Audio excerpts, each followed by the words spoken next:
Dear students, पिछले video में हमने यह जाना कि अक्षर किस प्रकार अस्तित्व में आए और अक्षरों के आने से हमारे जीवन में क्या-क्या बदलाव हुए। इसके बाद अब हम जानेंगे कि प्रश्नों के उत्तर किस प्रकार बनाए जाते हैं। आप पाठ पढ़कर बहुत ही आसानी के साथ स्वयं ही सभी प्रश्नों के उत्तर दे पाएंगे। सभी प्रश्नों को आसानी से पढ़कर उनके उत्तरों का निर्माण कर पाएंगे। तो चलिए आपको मैं बताती हूँ कि किस प्रकार हम एक एक स्टेप कवर करके अपने प्रश्नों का उत्तर आसानी से दे सकते हैं। तो वीडियो स्टार्ट करते हैं। तो आज मैं आप सभी के सामने प्रस्तुत हूँ फिर से अक्षरों का महत्व पाठ के आधार पर उसके प्रश्न उत्तरों को समझाने। क्या आप तैयार हैं? ठीक है। तो अब मैं आपको आज एक ऐसी बात बताने वाली हूँ जिससे आप कभी भी प्रश्नों के उत्तर बनाने में आपको कभी भी कोई समस्या नहीं आएगी। मतलब आप आसानी से पाठ को पढ़कर ही अपने प्रश्नों का उत्तर स्वयं ही बना सकते हैं। अच्छा है ना, मजेदार बात कि हमें किसी की हेल्प की जरूरत ही नहीं है। हमने चैप्टर रीड किया, अच्छे से मैम ने समझाया और उसके बाद हम आसानी से प्रश्नों के उत्तर खोज सकते हैं, है ना, क्योंकि किताब तो हम सबके पास है। चलो शुरू करते हैं। प्रश्न नंबर 1 शुरू करने से पहले मैं आपको कुछ बातें बताना चाहती हूँ जो कि प्रश्नों के उत्तर को खोजने में हमेशा हमारी सहायता करती हैं। तो वो बातें कौन सी हैं, प्लीज ध्यान से सुनिएगा, या आप अपने पास लिख भी सकते हैं। पहली बात, हमें प्रश्न को इतने ध्यान से पढ़ना चाहिए कि हमें उसकी एक एक बात समझ में आ जाए। अब एक एक बात से क्या मतलब है? एक एक बात से मतलब ये है कि कितनी चीजें प्रश्न के माध्यम से हमसे पूछी गई हैं, अर्थात हमें बताना क्या है। कई बार क्या होता है कि क्वेश्चन कुछ और पूछा होता है और हम आंसर मिक्स करके कुछ और लिखाते हैं, कुछ और लाइनें जो हमें याद होती हैं हम वही मिक्स करके लिखाते हैं, राइट। ऐसा बहुत बार हमारे साथ होता है। तो ये गलती हम ना करें, इसलिए प्रश्न को बहुत ध्यान से पढ़ें और फिर समझने की कोशिश करें कि उसमें पूछा क्या है। जब हमें ये समझ में आ जाएगा कि पूछा क्या है तो हमारे लिए उत्तर बनाना बहुत ही आसान हो जाएगा। दूसरा, नंबर 2 स्टेप नंबर 2 क्या है कि हमें जो हमेशा आंसर शुरू करना होता है वो प्रश्न में से ही निकालें, क्योंकि आपने देखा होगा कि बहुत सारे बच्चे उत्तर तो निकाल लेते हैं, लेकिन प्रॉब्लम कहाँ होती है? प्रॉब्लम होती है उत्तर की पहली लाइन ही लिखने में, पहली पंक्ति में ही थोड़ा सा गड़बड़ हो जाती है, होता है ना ऐसा। तो इससे बचने के लिए हमें क्या करना है, आप ये एक नियम बना लें कि जो प्रश्न में पूछा है वहीं से आप अपना उत्तर निकालना या बनाना शुरू करें। इससे आपका उत्तर कभी भी गलत नहीं होगा। तीसरी बात, मतलब स्टेप नंबर 3 मीन्स आपसे जितनी बातें पूछी हैं आप उन्हीं सभी बातों का उत्तर करें, अन्य किसी भी बात का उत्तर ना करें। हाँ, उससे संबंधित बातें आप जरूर बता सकते हैं, लेकिन ऐसा ना हो कि पूछा कुछ और है और आप जवाब किसी और चीज का दे रहे हैं। ठीक है, तो ये 3 छोटे छोटे स्टेप्स हमें याद रखने हैं। उसके बाद हमारा हर एक उत्तर बहुत ही आसानी से बन जाएगा, है ना, बड़ा मजेदार। तो चलो शुरू करते हैं। इससे शुरू करने से पहले चलिए स्टेप्स रिवाइज कर लेते हैं, है ना। नंबर 1 मैंने क्या बताया था? नंबर 1 है प्रश्न को बहुत ध्यान से पढ़िए। नंबर 2 है कि प्रश्न का उत्तर हमेशा प्रश्न से ही आरंभ करें, वहीं से पंक्तियां शुरू करें। नंबर 3, प्रश्न का उत्तर लिखते समय ये ध्यान रखें कि पूछा क्या है, सिर्फ उसी का जवाब दें या उससे संबंधित विषय वस्तु को ही लिखें, कोई भी एक्स्ट्रा बात लिखने की जरूरत नहीं है। ठीक है, तो आई थिंक कि सभी को बहुत अच्छे से क्लियर हो गई ये सारे स्टेप्स, है ना।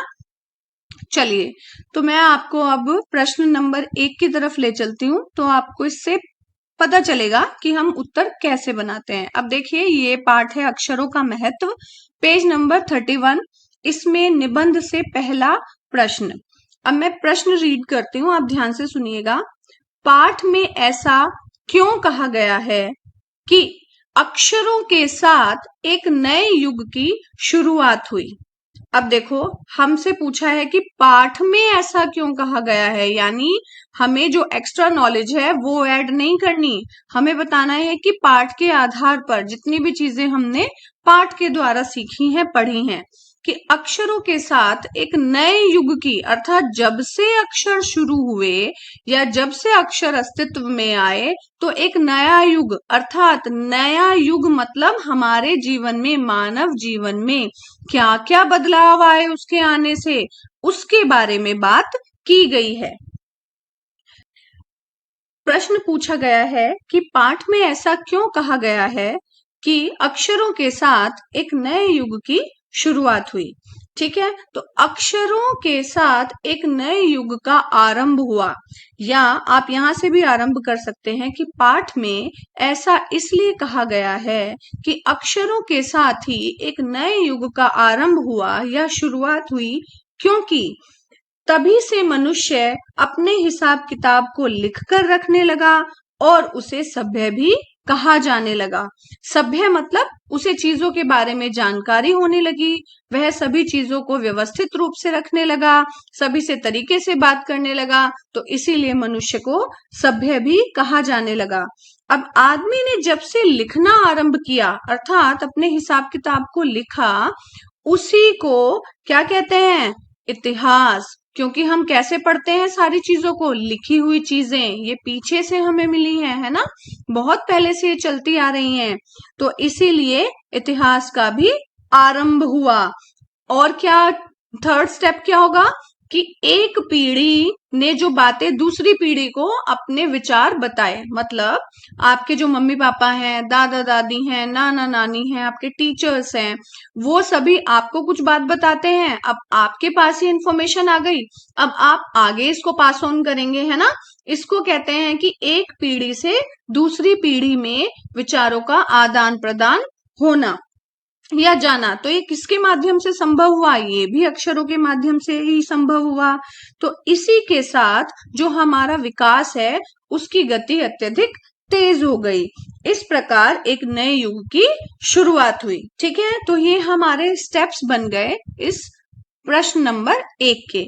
अब मैं पूरा उत्तर आपको एक बार बता देती हूं, तो आप ध्यान से सुनिएगा। अक्षरों की खोज के साथ ही नए युग की शुरुआत हुई। मनुष्य अपने हिसाब किताब को लिखकर रखने लगा, जिससे वह सभ्य कहा जाने लगा। आदमी ने जब से लिखना आरंभ किया, इतिहास का आरंभ भी तभी से हुआ।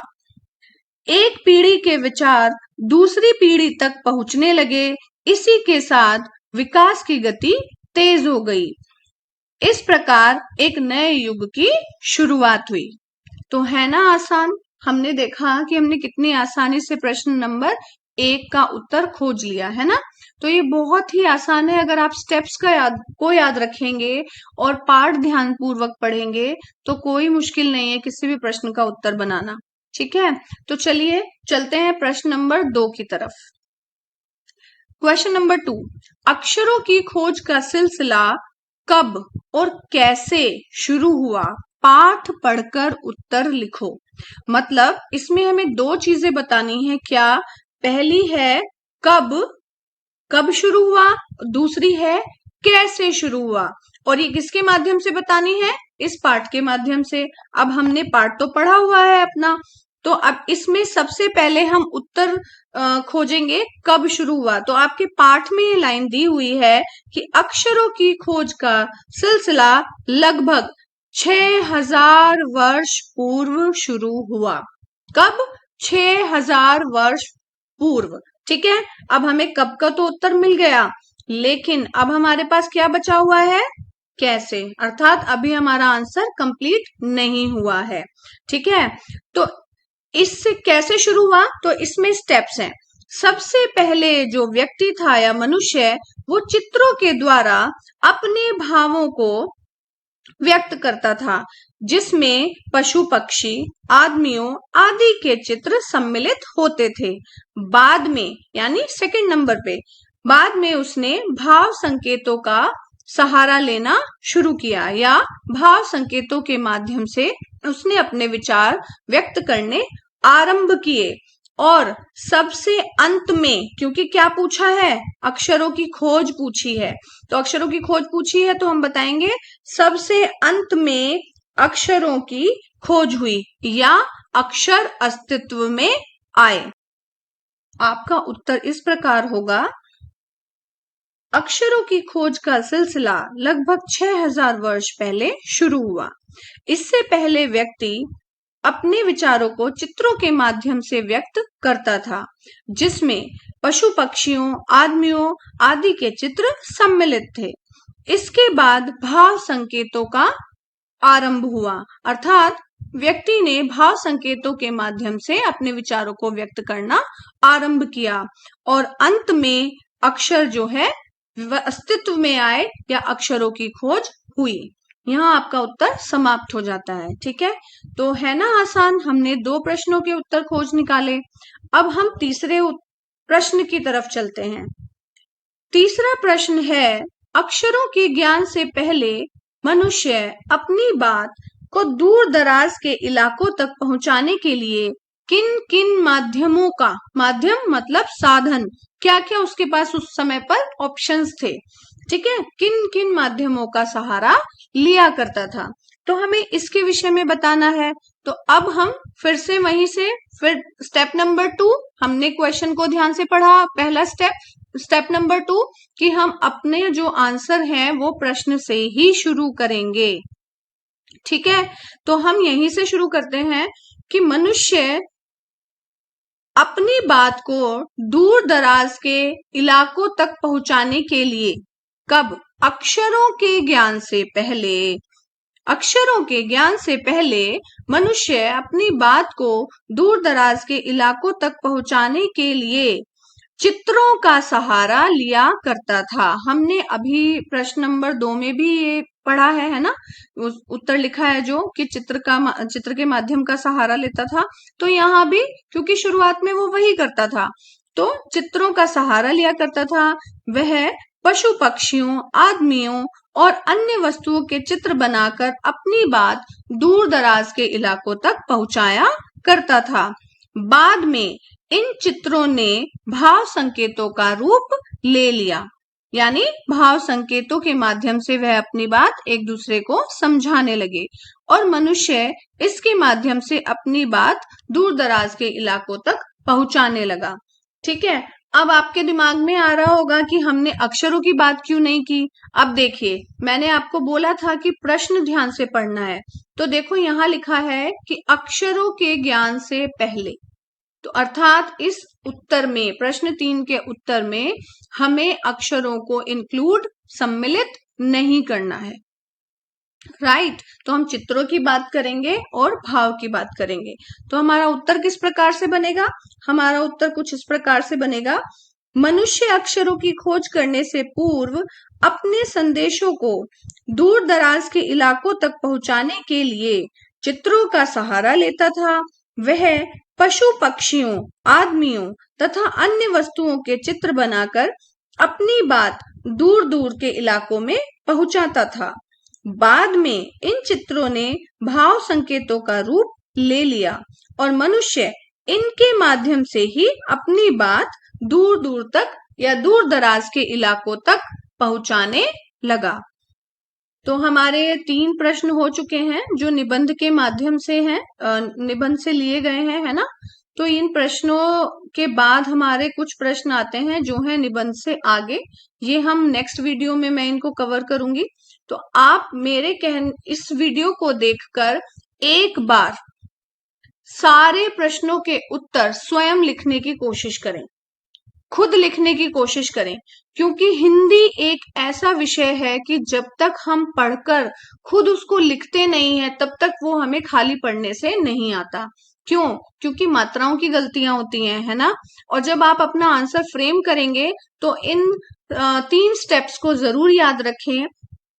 पहला, हम रिवाइज कर लेते हैं। नंबर 1, क्वेश्चन हमें बहुत ज्यादा ध्यान से पढ़ना है, क्या क्या दिया गया है ये देखना है ध्यान से। नंबर 2, उत्तर का आरंभ हमेशा प्रश्न से ही शुरू करने की कोशिश करें तो गलती नहीं होगी।